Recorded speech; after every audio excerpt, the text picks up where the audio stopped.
Did you know that skipping one crucial step before making a home offer could have sellers laughing all the way to the bank? Let me tell you about this couple I worked with last spring.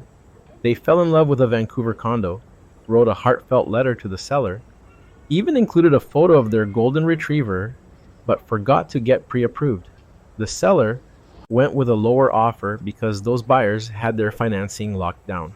Gut punch, right? Here's the thing: buying a home in Canada isn't just about picking paint colors and arguing over stainless steel appliances.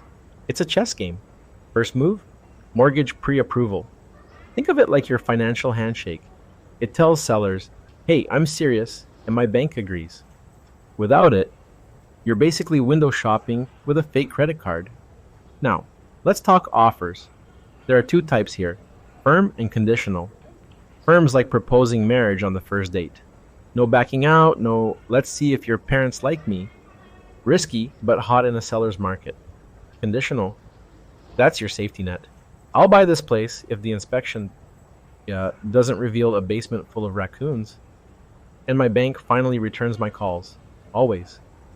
Always include conditions unless you're absolutely sure. Oh, and the deposit? Not just a fancy gesture. I had clients last year who lost a bidding war because they only put down 2%. Next house, they went with 5%, not because they had to, but because it screamed, we're not messing around. The seller took their offer over someone offering more money. Wild, right?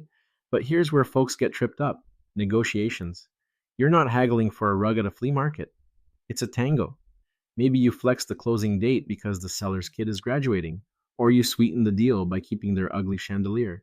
Little wins build rapport, and if your offer gets rejected, don't panic. I've seen buyers cry over a no, then find a better place with a bigger backyard and fewer raccoons. So, what's your move? Are you the pre approved ninja or the hopeful romantic with a puppy photo?